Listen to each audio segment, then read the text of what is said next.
pooled together. I don't know, Dr. Mark, if you have any other comment. Yeah, exactly right. I think what is very labor-intensive is connecting one individual to a specific person or a family or even a teacher. We would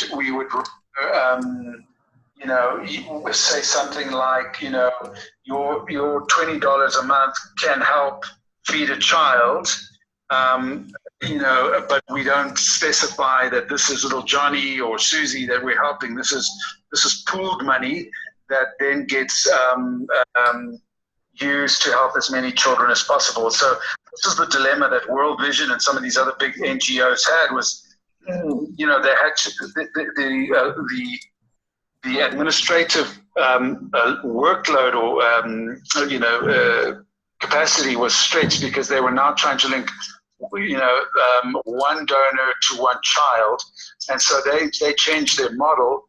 And what they do now is they say, look, your $40 helps feed and clothe a child or educate a child, and they make it very clear on their website that this goes towards help a community of children. So yes, your child, your money is helping a child, but they're not going to be necessarily reporting on your child specifically, if that makes sense. So, and then the other piece of this is obviously the administrative cost. So for every dollar, you may find that 20 cents of the dollar, or maybe even 30 cents of that dollar, needs to be used for administration, meaning you need a staff member to go out there, a community member to go and visit and track and follow up on with this family. So that's another thing that has to be made clear, is that there is a percentage of each dollar that is used for the purposes of administration and running the program. And I think as long as that's clear, then I think people are happy to give. So I think CJ addressed those points, but I think that's the reality that a lot of these groups face, is that it's hard to link directly to a specific donor, a specific ministry. Just one follow up on that. So, is it possible to say, okay, your donation is going to a pool? You can clarify that, but if a donor reaches a certain level, they can constantly get updated about a specified teacher with a unique story, or a specified child that is that has a unique story. Is that possible, where the money is going into a pool and you can make that explicitly known, but for the donor to connect on a personal level, to assign them to a child that they are constantly being updated on, or a teacher they're constantly being updated on? Is that possible? I think it is possible, but you're right. So one, we'd have to reach a minimum threshold of funding in order to be able to run a program. So in other words, we'd have to wait until, let's say we need to hire a home visitor to oversee 10 families. Let's give an example. And it's going to cost us $300 to fund that home visitor. So in other words, we need, if we're working on donations to the value of $3,000, so that we can take 10% off for $300 to fund the home visitor. So our minimum threshold would be $3,000, and then that home visitor could say, yes, I'm taking care of 10 families, and if you want an update on one of these families and the children, we can definitely get that to the donor.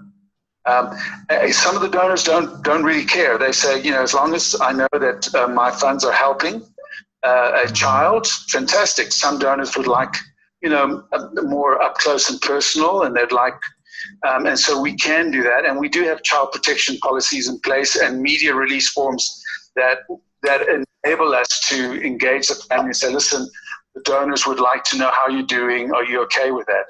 And so there's different degrees and levels of engagement. A report is fine. Some donors even say, look, we'd like to actually write to that child.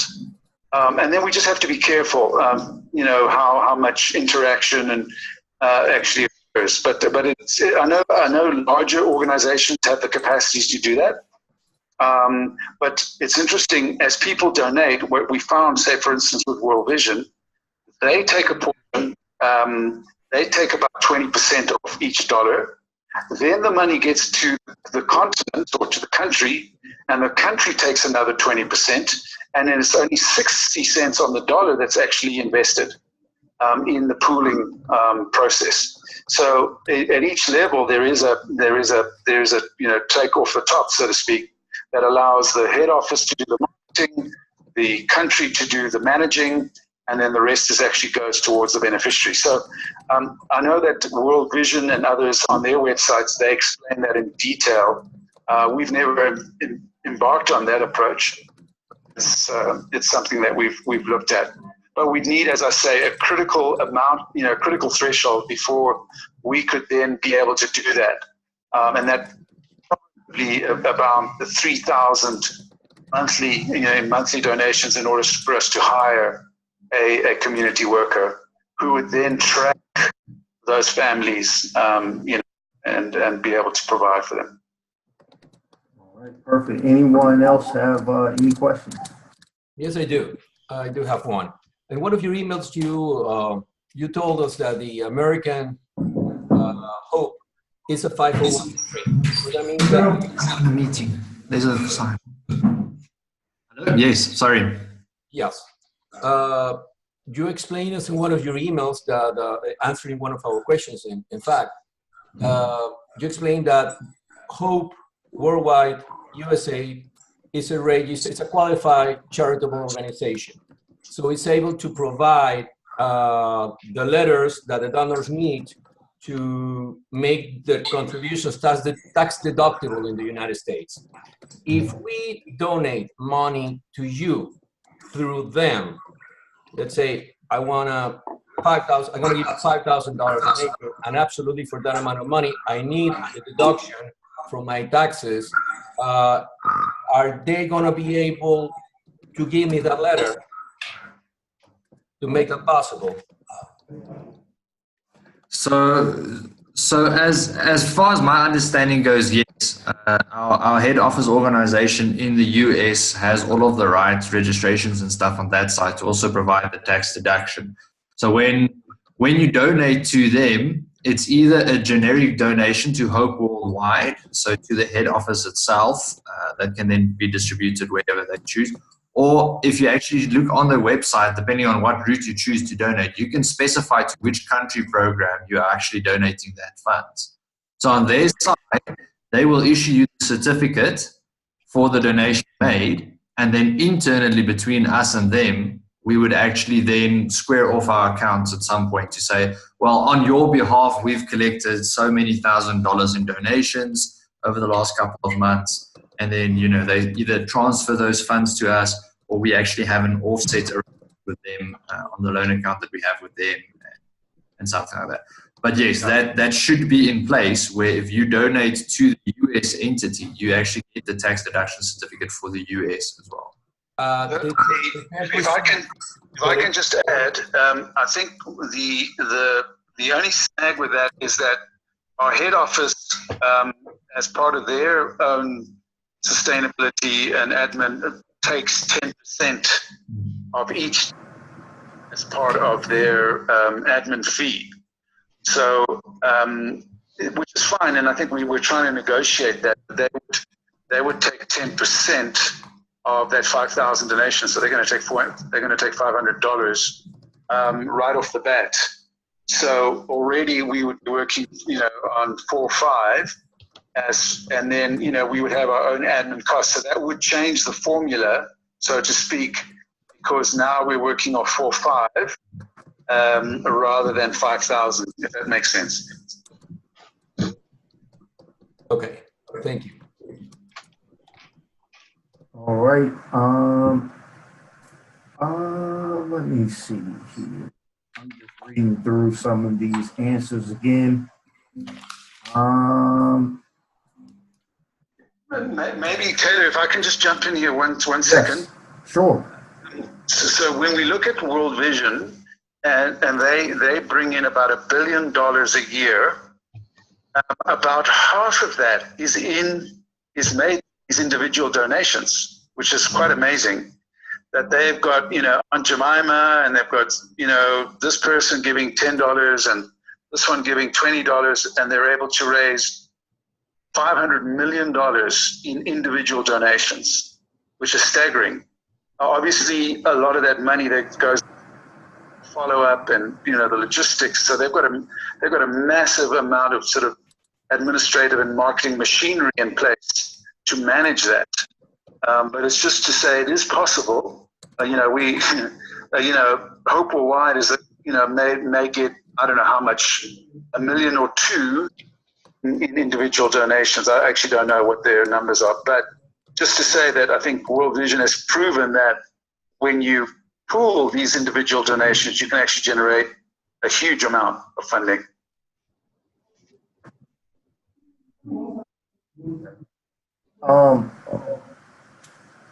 Another question that wasn't on our list of questions that we sent over a couple of days ago. Do you do any type of like award ceremonies, dinners, social events, anything of that sort for donors? For individual donors or for corporate donors? Sorry, I didn't get you. Either one. We don't do award ceremonies for the donors themselves. I've seen others do that. We do award ceremonies for the beneficiaries, and then we invite the donors to be a part of that. Does that make sense? Yes, absolutely. So for instance, with the preschools that have performed well, we will honor them at the end of the year, and we will invite the donors to be a part of that, and then recognize them, and we will provide them with a plaque, a certificate or something to acknowledge their. So annually, we try to acknowledge them through some sort of gift, and then invite them to a reward ceremony for the beneficiary preschools, for instance. But we don't have a separate like gala dinner or a special thank you event. Okay. Yeah. Another thing, just from my side as well, that's more on the corporate donor side. On the individual donors, our individual donor base is actually quite a new thing. So it's something we started towards the end of last year only. So you would have seen from the answers there, it's a fairly small base at the moment that fluctuates between 80 to 90 people at the moment. So it's a very new thing. So I guess as the funding increases from individual donors, then yes, it would be a good idea, I suppose, to start looking at, some form of give back or thanks or gala dinner. But I think it's a very new project on our side. So I don't think we've actually gotten to that point where we've started implementing these things. So obviously that is, I guess, part of what you guys are looking at as well. What are all of these different options? Of the 80 to 90 individual donors, are there some big players in there? Not really. The majority of them, I would say about 90% of them donate the equivalent of about $10 a month. Okay. Then, the remaining 10% will fluctuate between $20 to $50 a month. So how many of the 80 or 90 are reoccurring donors? So between that 80 and 90, that's what I was saying. That's reoccurring donors. We've had about 85, if you take the average, 85 consistent reoccurring donors from about October, November last year, Gotcha. Up until now, March. Yeah. Okay. And how do you get that? I know that one strategy is to rate the donors. So you're a bronze, silver, gold, platinum. Yeah. That's one way to do that, and you can kind of, if depending on the level of donor, I'm not sure what the benefits are. The higher you go, I think you're acknowledged more, and I think in the annual report, and there's different ways. We haven't looked into that yet. We'd obviously like to get donors that go beyond $10 a month. We've had a few. I just had a donor in the States give me give Hope Worldwide $1,000, but that was a once-off donation. It was somebody who came to South Africa and visited our site and said, I'd like to make a donation. But again, we convert those once-off donors into recurring donors. So maybe they cannot give $1,000, they can once off. Maybe we come back to them in a couple of months and say, listen, thank you so much, very generous, a recurring donor. So that's an option as well. But we don't have a grading system or a sort of a reward system or classification system of donors at this point. So Mark, let me ask you about that $1,000 donation in America. Is that person, once they give you the donation, are they involved with the U.S. mothership at all? No, not really. In fact, the number of donors have been anonymous, so that they don't want to be followed up on. I guess I'm not sure, but we're trying to convert so we're trying to convert small donors into medium donors, and we're trying to convert once-off donors into recurring donors. We don't have as I say, sort of the machinery and the stuff yet to track that, but Hope Worldwide does on their side. They have a whole development team that can help with that. So the moment any donation comes through, in general, that donor gets a thank you letter, and we really appreciate this. So what I could do, just for the sake of time, I could put you in touch with one of the development officers who could actually give you a lot more detail about what happens on the Hope Worldwide side when a donation comes in. Mark, my question to you was, in the case of that $1,000 gift, do you have to inform the U.S. entity that you received that gift? Yes, it was made. The donation was made through the U.S. Oh, I see. Okay, but let's hypothetically, what if that donation was made to you directly? Does the U.S. entity know about that? No, they don't need to know about it. Okay, gotcha. It's irrelevant. We have a different set of books. Gotcha. Okay. We run our finances completely different, so they don't have to account for donations made to us. So therefore, there's no cut going to them. No. So the only time that there's any that the head office involves and sort of takes an admin fee of their own is when they actually have to handle the funds. So it's funds that get into their bank account first and then get distributed to different countries or anything like that. So even our own corporate donors and our own individual donors that we have within South Africa, there's no connotation to the head office entity. We manage those on our own, and we're the only ones that have any admin fees or anything, or admin percentage that gets taken off of those. It's only literally when the money runs through the US accounts that they actually have an admin fee attached to it.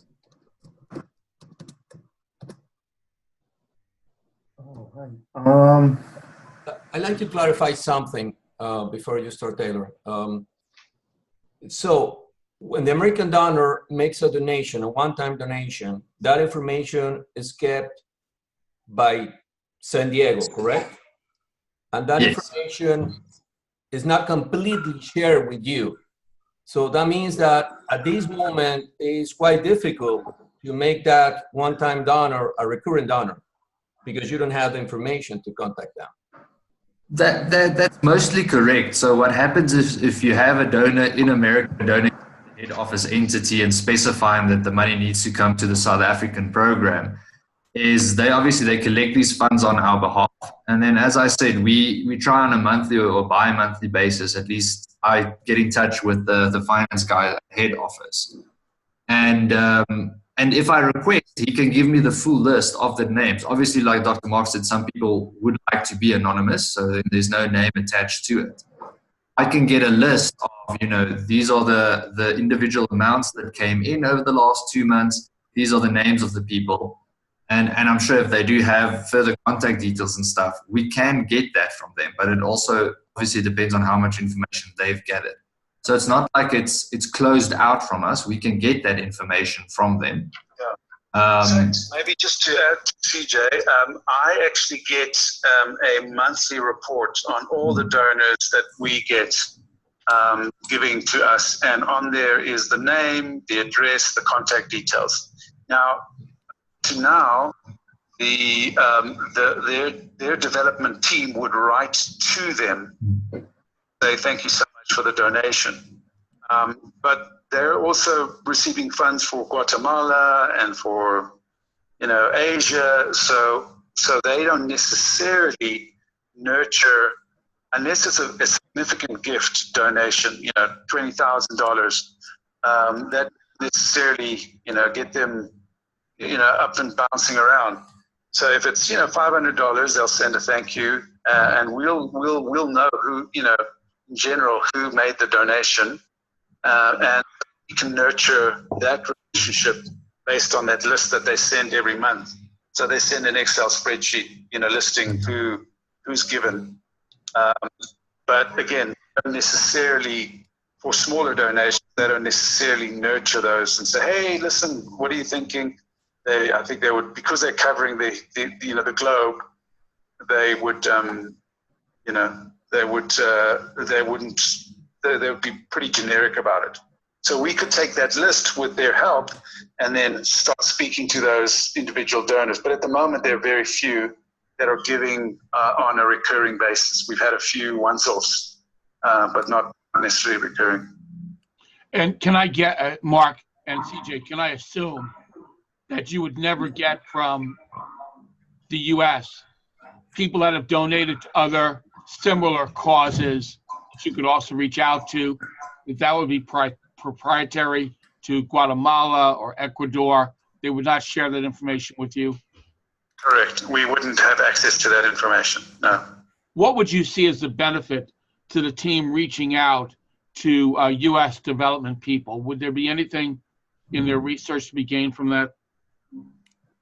Well, just to get more granular detail on when a gift comes in, how is it managed, what do they do with it, how do they, and how can a member country such as South Africa nurture that relationship.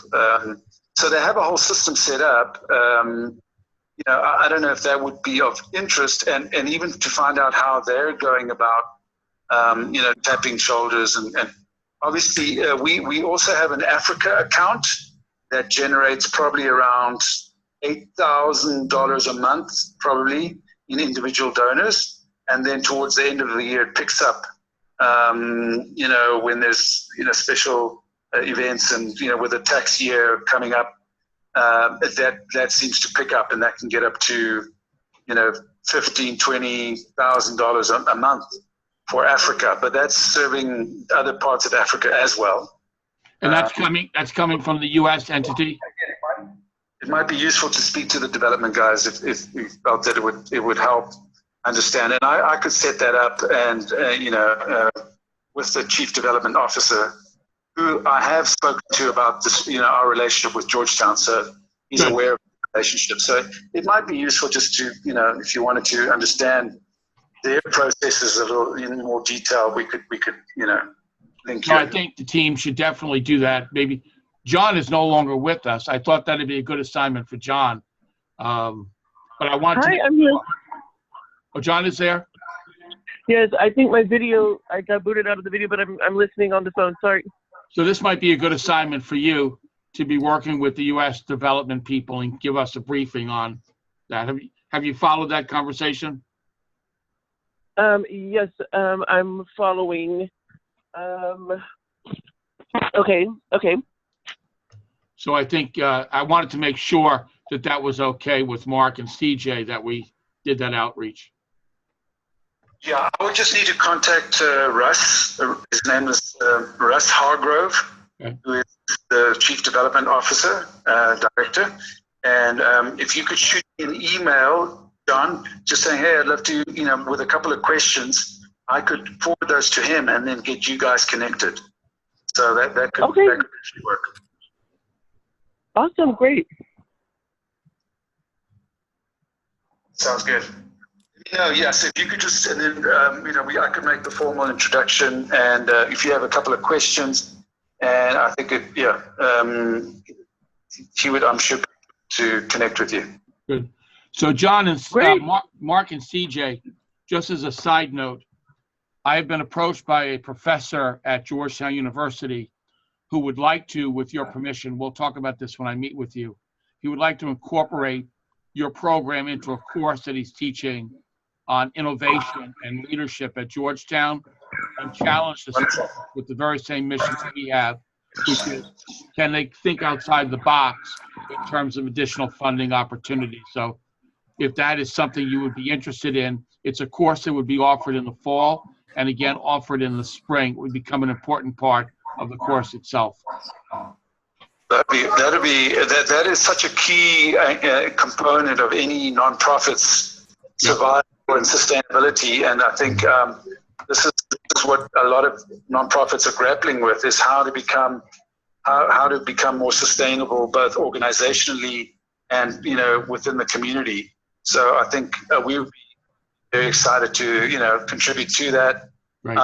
I'm in the States, as you know, on a regular basis. I'll be there in 2 weeks' time. I'm actually flying back, I believe, with many of the guys on the team on the call today, so which is really exciting.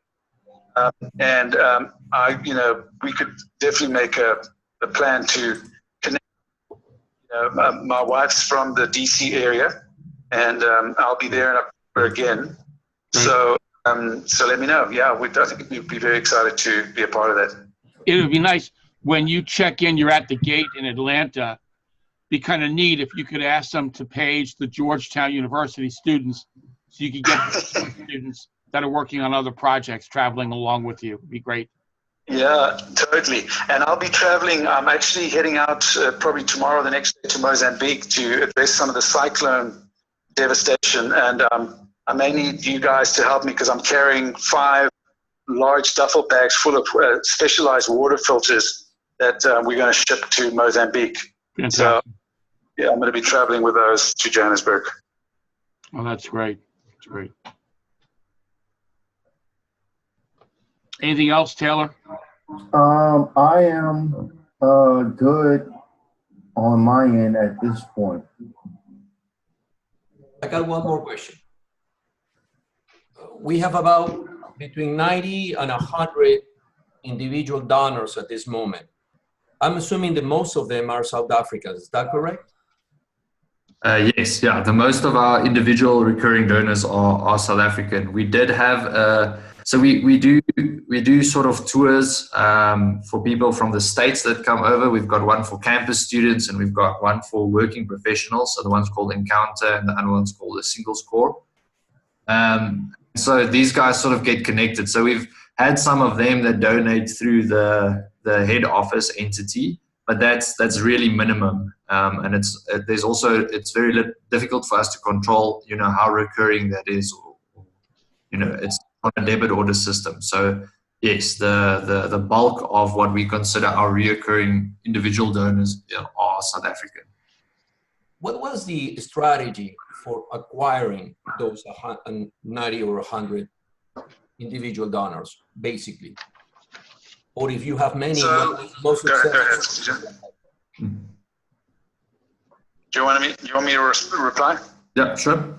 So what we Hopewide, through its faith-based connections, was able to mobilize sort of church groups and who are already volunteering in the community, very eager to help out as much as possible. We kind of presented this to the churches and kind of explained the importance of this, and explained how we could also, not only beyond the donation, we could help them contribute to early childhood development. So we create kind of a church community bridge. So really what the next phase of this is to allow many of these donors or individual donors to come and visit, come and see what we're doing and contribute where possible. And so we're looking to expand that. Interestingly, I've just been approached by the South African Council of Churches, with regards to our disaster relief work. And that is a massive network of, all sorts of church groups across the range. They're quite interested in linking up with us. So, but that's at the church level, not necessarily at the individual donor level. So that's our base. We've also approached Walmart, who's one of our big partners, and also KFC, and I've done a talk to their marketing department and asked them to join Heroes for Hope. So that's something that we're still trying to work on and get individual donors. Now, I know that some corporates will actually kind of deduct donations off salary monthly. I forget what the exact term is. But I know a number of corporates in South Africa will offer the opportunities. Listen, would you like to donate a small percentage to a non-profit? So that's something that could also be explored.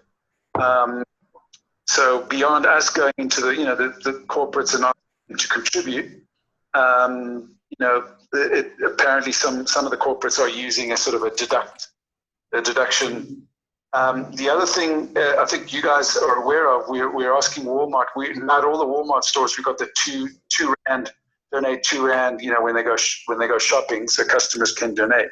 So although that's not individual donors, I mean that is helping contribute to our sustainability in the sense that once that money's pooled, it then gets wired to us. It has some terms and conditions attached to it, but it's another. So again, the big goal is sustainability, and we're trying to figure out across the range from social enterprise models to individual donors to some sort of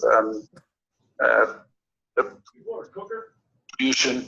We're trying to figure out how to maximize and diversify our funding streams so that we can do the work, expand the work, and make sure that especially children are getting the help. Mark and CJ, do you have any current funding partnerships that are about to expire? We don't have any corporate. We have one U.S. government grant that was extended till the end of this September, and we've got about 40 odd staff attached to that grant. So that is a concern. We've got a lot of people hooked onto that grant, but we're trying to buffer against that by looking at new grant opportunities.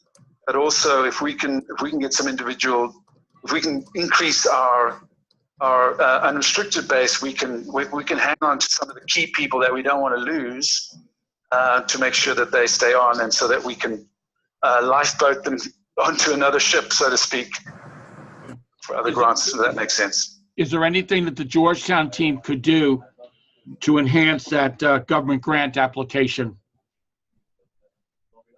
It's a technical grant. So they. So unfortunately, it's very technical, and the U.S. government is not looking very favorably on South Africa. They've gone against their politics. South Africa is against the current politics, so that's creating some tension. And I believe President Bush isn't very impressed. So there may be some funding cuts, regardless of whether we perform well or not. What's the value of that grant? It's CJ. Could you maybe comment on that? Yeah. So I think the grant at the moment is about. Just double check my math here for you to convert it to dollars. So our year grant. So over the term, the grant has been running for about, I think, 4.5 years about now. It has been. We've been getting at about at a kind of exchange rate. You're looking at about $1 million over that period. The renewal grant that we're running for this year up until end of September was about $390,000 for this year, coming to an end now. So yeah, that's about $390,000 a year that we were pulling from that grant. So this would be a major setback if that grant wasn't extended. Yeah, I think as Dr. Mark mentioned, we've got about 40 staff members attached to that grant through various levels of the organization, up from the senior program manager that sort of heads off that project, down through all the way accounting, finance. We've got a staff member that helps with the accounting of that, through to M&E, the guys that check, monitoring, evaluation, as well as the ground level project staff that actually the home visitors and stuff like that. So all in all, it's about 40 staff members that are attached specifically to that grant. So that means their salaries, everything get paid through that. Wow. If the grant were to fall away, it would have far-reaching consequences for the organization as a whole. And when will you know if the grant is being extended or not? Well, I think we've just submitted our semi-annual report, which is going to be we're going to be meeting with the donor and seeing whether we've performed adequately. But we should know probably in the next 2 to 3 months. I would say by June, July is probably when we're done. Okay. But it sounds like you're not terribly optimistic of it being extended. Obviously, we need to, if it doesn't work out, we need to start a whole close out process. Yeah. Quite detailed and quite painful. So, for us, it's important that we know up front. So. Yeah, I hear you.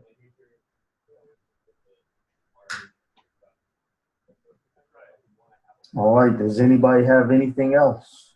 Well, I think the one lesson from today is the team needs to consider if this grant source expires, can you come up with something that would help to alleviate the pain?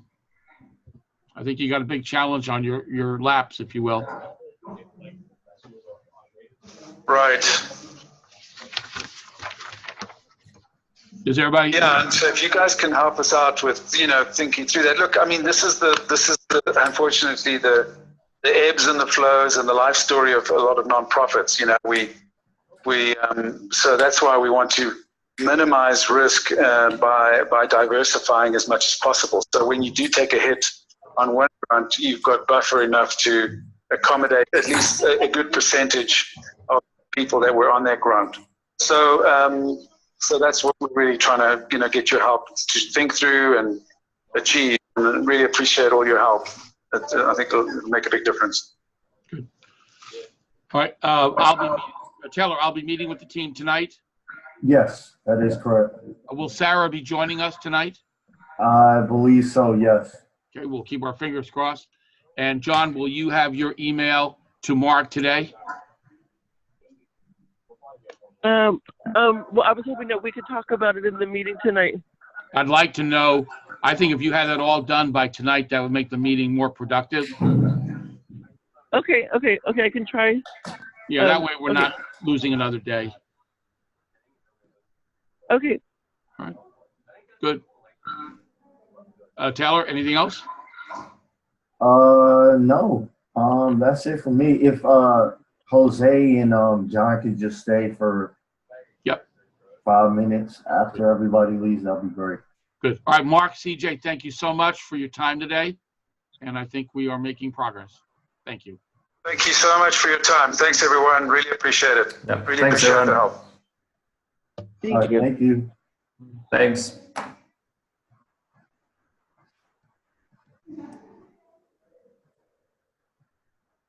All right. So,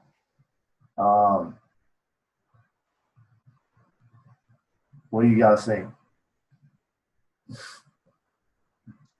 I think for us, honestly, we need to stick with what we have. I don't know about this expectation of trying to make up a gap of $300-some thousand. It's $395,000. Yeah, you're not going to get a donor that's going to do $395,000 to replace Have to that. be to a grant. Definitely at that label. It's coming from the government. Yeah. It was USAID? Yes. USAID, right? Okay. Mhm. Well, we need to find out information to see if we can help at this point. But I believe that the work that we have done is basically what we need to focus at this moment. They need to increase the individual Yes, absolutely. donor base. The thing is, at the end of the day, it will provide the independence, the financial independence they need at this moment. Right. And that's the thing is like and what we're trying to convey with all that we're doing is so that they're not dependent on this grant in the future. So I think that's something that, that's why I wanted both of y'all to stay, is that, when they said that, I was like, everybody's going to think we got to scrap everything and, redo everything. But what we're doing is so that they can sustain themselves beyond the grant and having to worry about a grant, and they can have a evenly distributed amount of funds coming from a whole bunch of different areas. You get what I'm saying? So I think where we're going is good. I think where we're going is the right direction. Yeah. The whole grant thing kind of threw me off. I was like, whoa, what? We should have heard about this earlier, but I think where we're going, we're okay. And I'm glad that they clarified how they do centers, because now we can make this third level or top level be you give enough money to sponsor a home visitor. And you can have that and then get the stories directly from the home visitor to the donor, and they're not doing a lot of promotion other than going to these churches. That's bad. That's not good. Like going out there and that's not, then they have these limited partnerships with corporations. That's good in a way, but why aren't they doubling down on that? Why are they going to churches for individual donations versus having a social media page and trying to get a diverse group of people, a diverse group of donors coming in? So I think we're okay, y'all. Sure. I think we're okay. The Ambassadors for Hope program actually could be in church and support the grant effort here in the States. If we get a group of professionals who want to donate their time in a more permanent basis, actually, and work as an advisors at some point, could actually help them to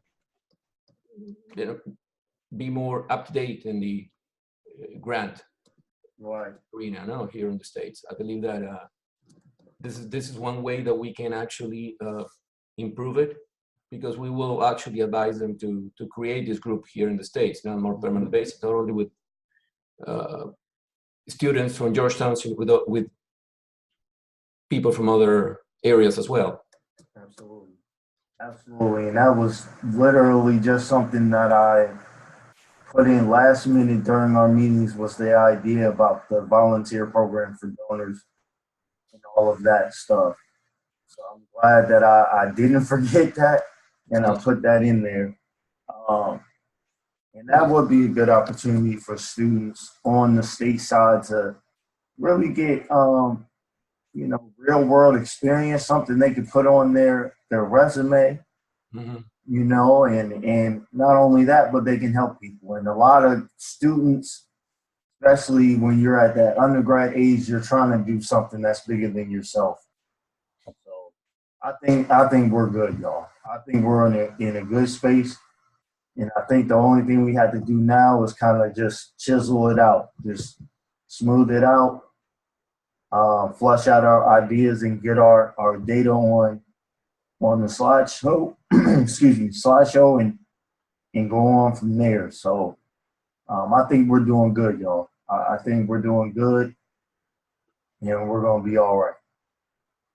John, I feel bad for you, man. I don't know why. Professor Cook called you out like, hey, you gotta do these questions. So if you need help with those, man, just let me know. I mean, I just don't. I mean, I don't know if I fully understand what I'm supposed to do. Yeah, me either. Well, basically, That's why I mentioned that I was hoping that we could discuss it at the meeting tonight, like maybe so everybody could, add anything that they wanted. Right. basically, And I did go back and watch the recording to, make sure that I understand. Right. there's one point I that we don't- missed in our